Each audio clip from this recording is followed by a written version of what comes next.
Every year, more and more of them leave their native land and head for their spiritual home. These are Soviet Jews, looking, hoping, wanting to leave the USSR, even in the midst of glasnost, perestroika, and a more open society. Leaving for Israel, the biblical promised land.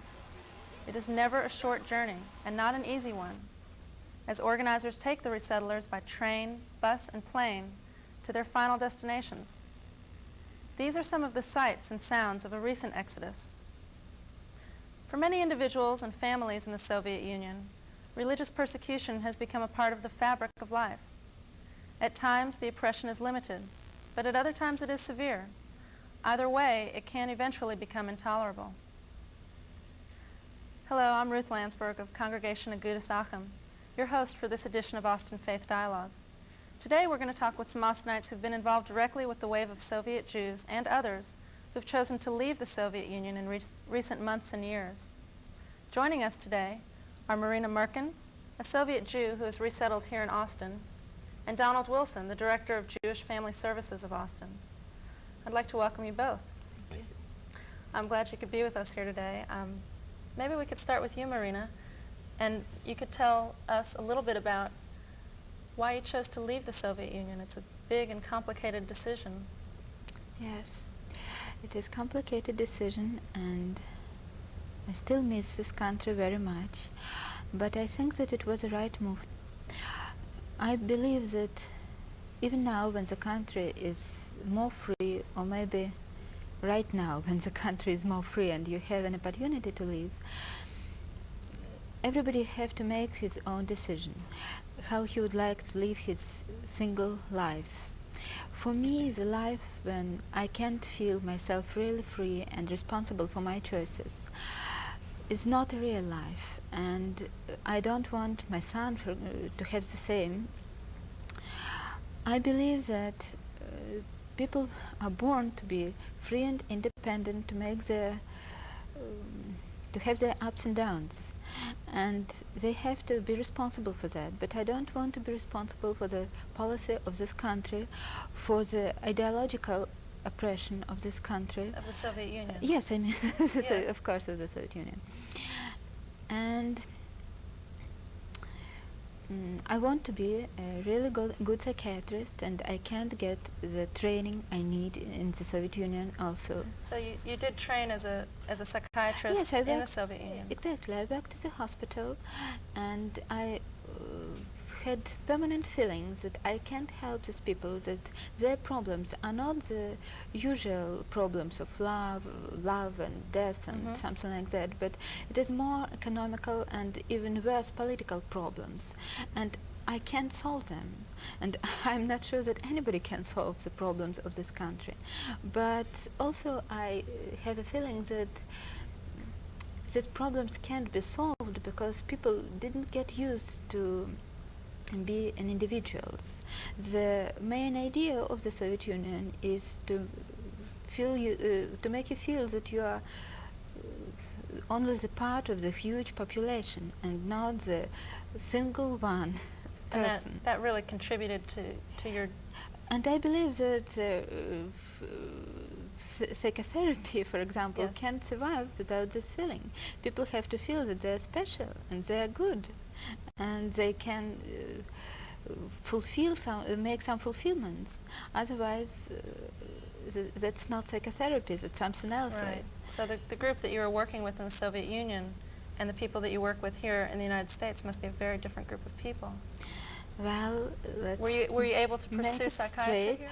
No, I'm preparing to take my medical exams, so I'm not working now, but I've met a lot of people here, and just from professional point of view, I feel that they are another people. They have a lot of problems, but these problems are normal problems. People can be loved or can be denied. People can have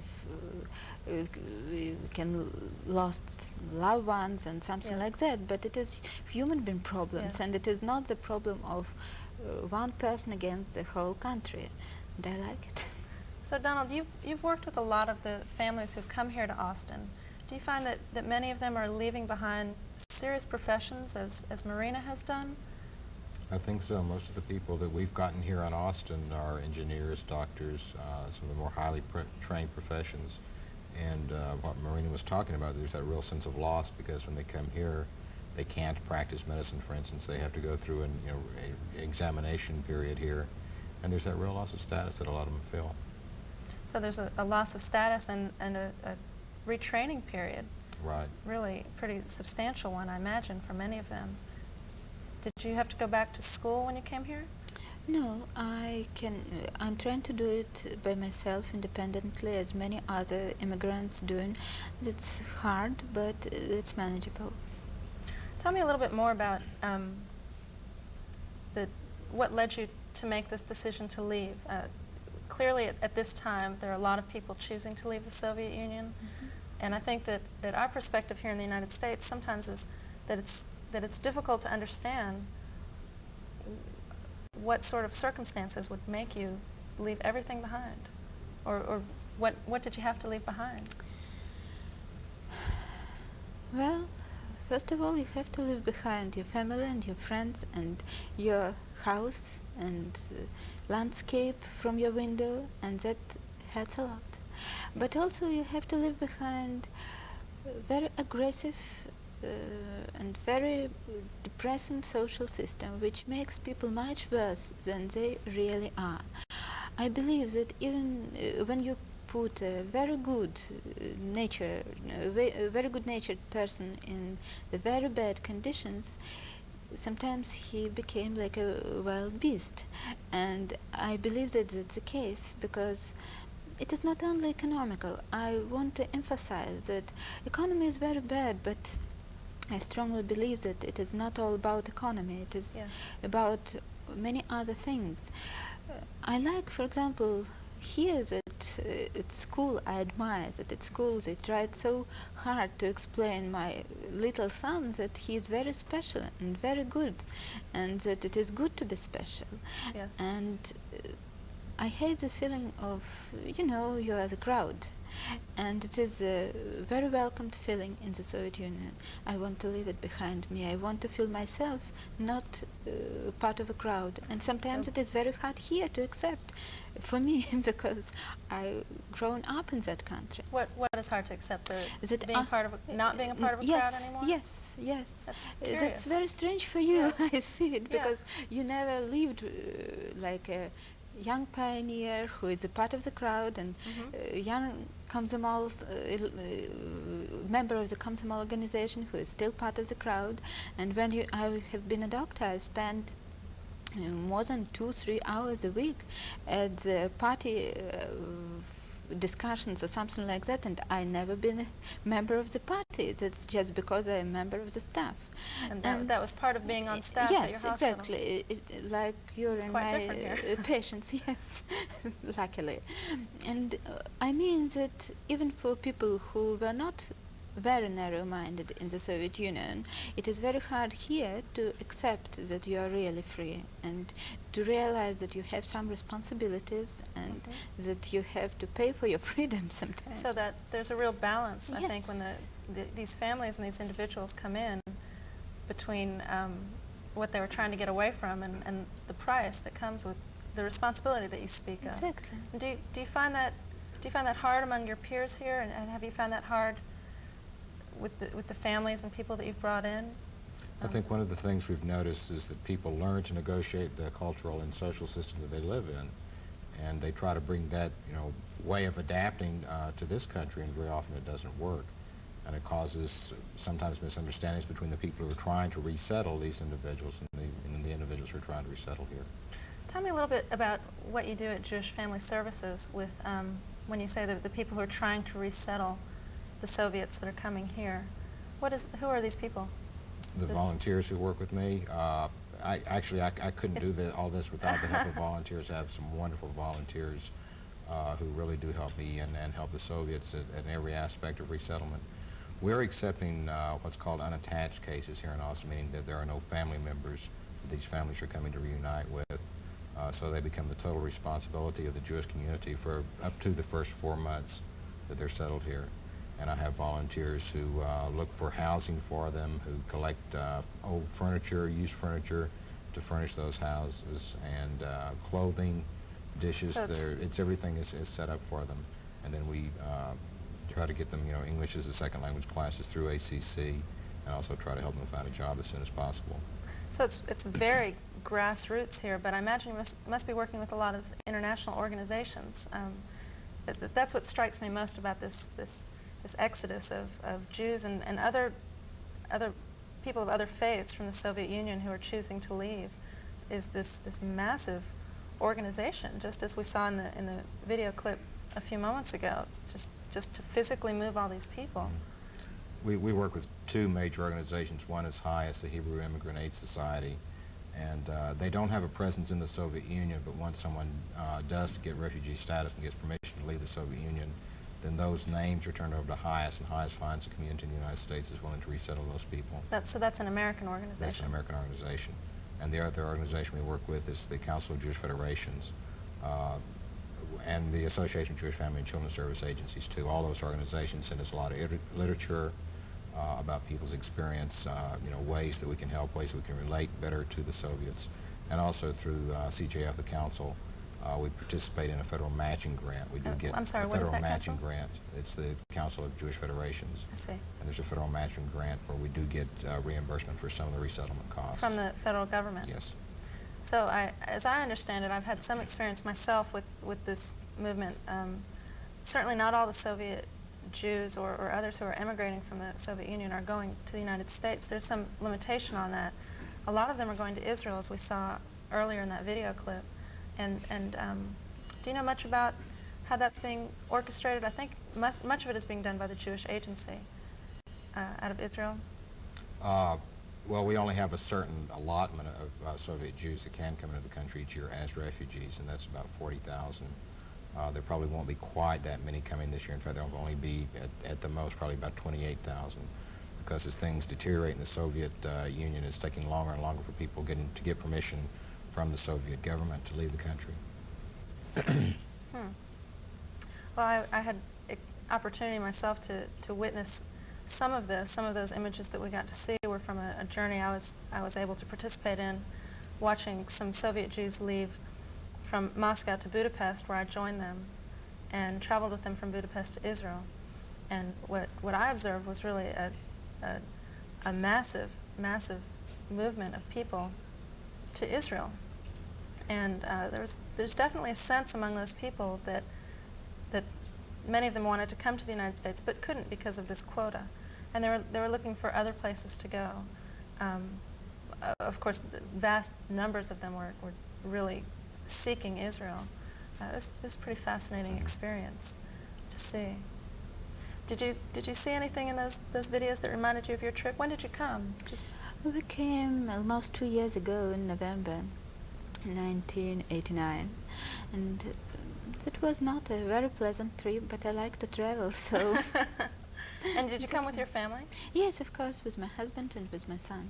How old is your son? He's 6.5 now, and he was 4.5. And that's quite a trip for a well, toddler. I believe that for him it was more pleasant than for us, because people like kids, and they're trying to make their life more manageable even in this situation. So it's okay.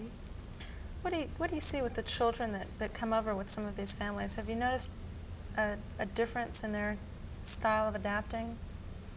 Have we brought many families here to Austin with young children? We've had 5 families who've come to Austin.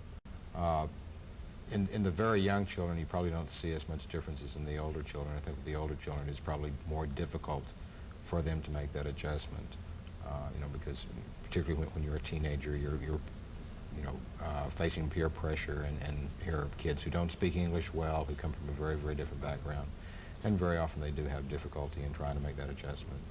But the younger kids, I think, seem to adjust a lot better.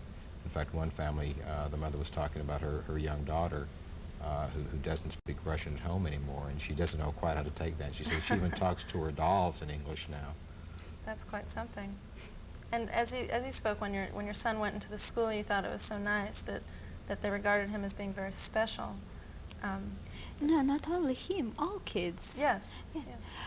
For him, it is a good change, and he loves America very much. But I want him to keep Russian and Russian culture, and we're speaking Russian at home. And I believe that for him, could be useful, and So also it could be could make him more close to us. Yes, because he'll truly grow up as an American. Yes. And he speaks Russian in the home now? No, No, he it's English reads in and the home? writes in Russian, and he knows exactly that he has grandparents who want him to keep Russian and so on. And also, I believe that it is important, it is useful, it could be useful in his career in future. And Mhm. I want him to be our son. I want him Of course. to talk to me It's in my the native classic, language. It's a Yes. classic immigrant cycle. It's fascinating to watch it happen in our lifetimes. Mhm. Do you feel that the community, as they are accepting these people, these new families and such, is it a very warm, embracing? You speak of your volunteers and of your son. Sounds like he's perfectly in with his classmates Yes. and such. You feel it's a very strong community response? I think the response that I'm seeing from the community is really overwhelming. The friendliness, the openness of the community, wanting to help these people become a part of the community, wanting to be able to participate in the Jewish community and all the aspects of the Jewish community. It's very heartwarming, and it's great to see people respond that way. And I also want to add about that, because we came first to Boston and not to Austin, so community in Austin shouldn't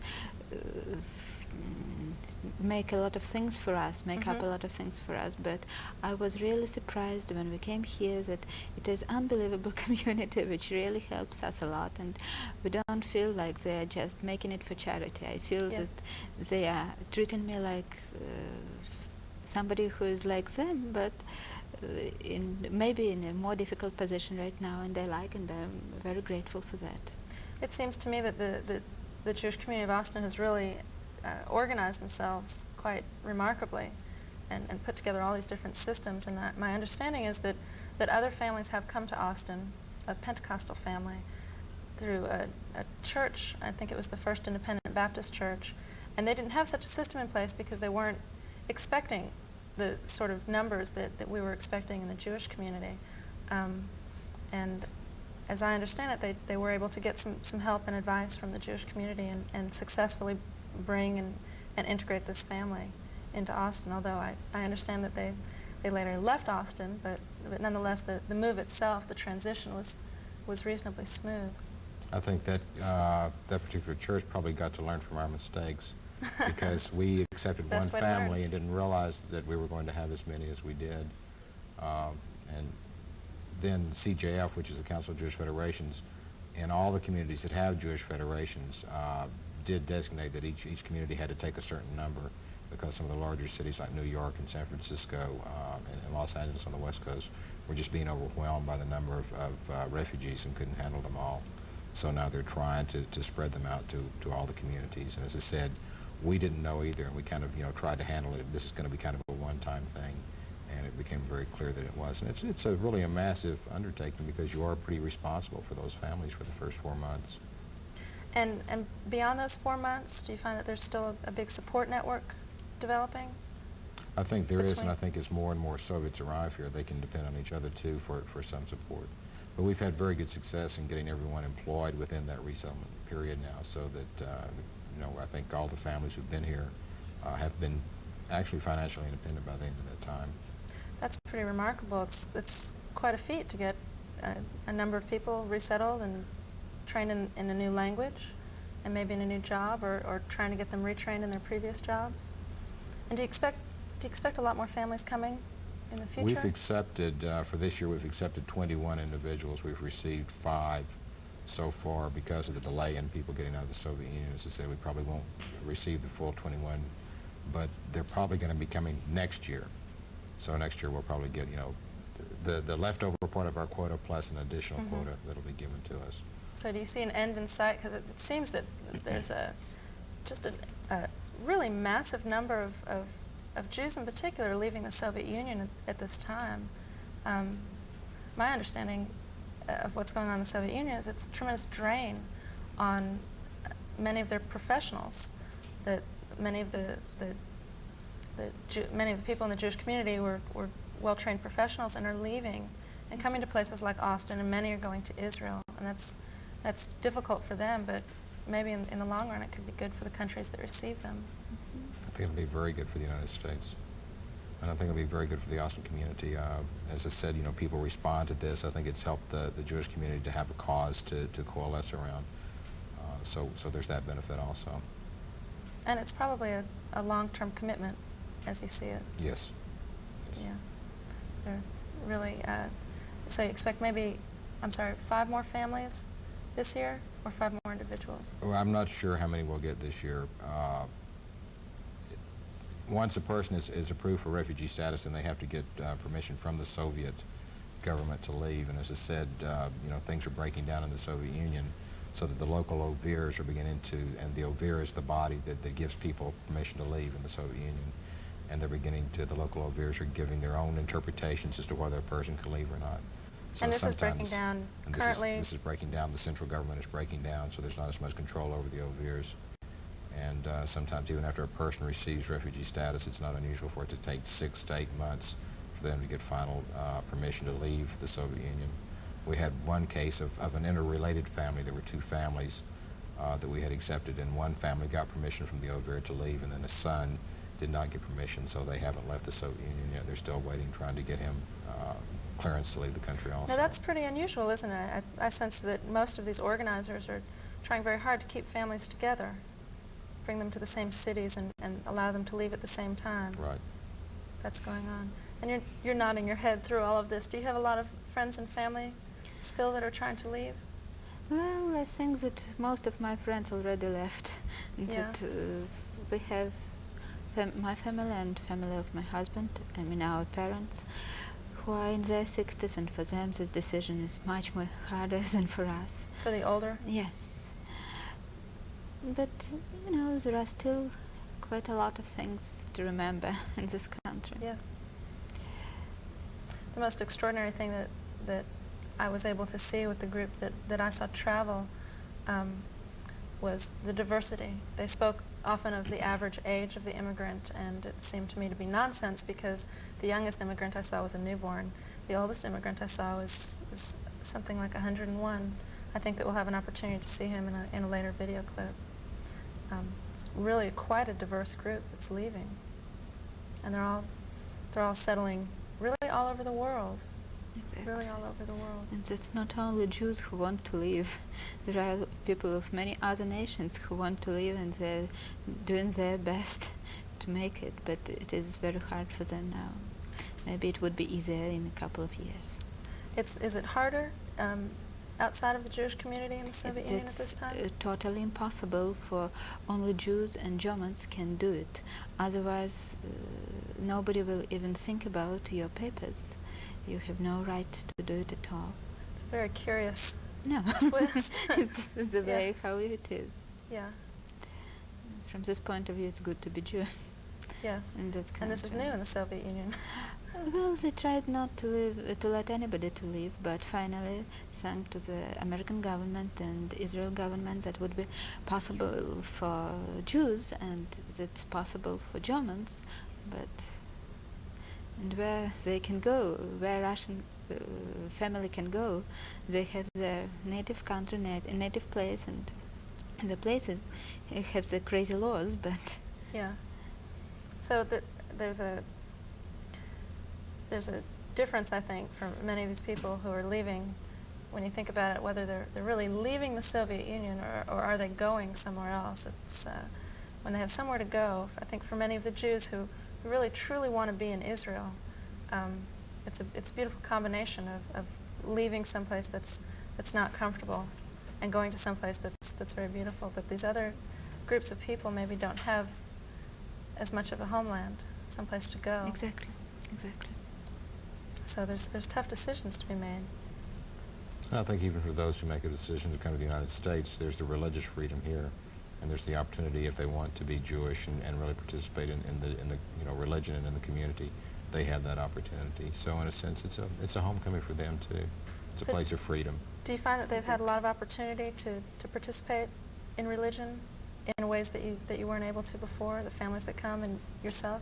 Of course, it's possible for everybody who want to do it, and I think that it is not easy for people who are already grown-ups to accept by your heart that Yes. it is not only possible, but you have a lot of varieties and you have a lot of choices. But of course, you can feel that it is your homeland and that you belong to the Jewish community very well. And have you found yourself participating more in your faith since you've been here? It's a very personal question, and I can't say that I find myself very more religious that I've been when I left the country, but I feel that I'm more Jewish than I left. Let's put it in this way. And your son, I presume, gets to participate more freely in the Yes, of Jewish course. culture. That was not our main problem. That was it was problem for many other people, for many other for many our friends, but not for us. We had a lot of other feelings about that. We were very assimilated, and I still feel that we are very much assimilated, but we never forgot that we are Jews. Yes, And it's something very special to bring with you. Well, I'd like to thank you both for joining us today. And we've seen just a bit of how Soviet families and individuals who have made this decision and this journey to bring them to a new home, how they've adapted. Hopefully this has given us all a new insight on religion and on religious freedom. I'd like to thank our guests again for joining us today, and also to thank you for watching Austin Faith Dialogue. As we leave you, here are some more sights and sounds of a modern Jewish exodus.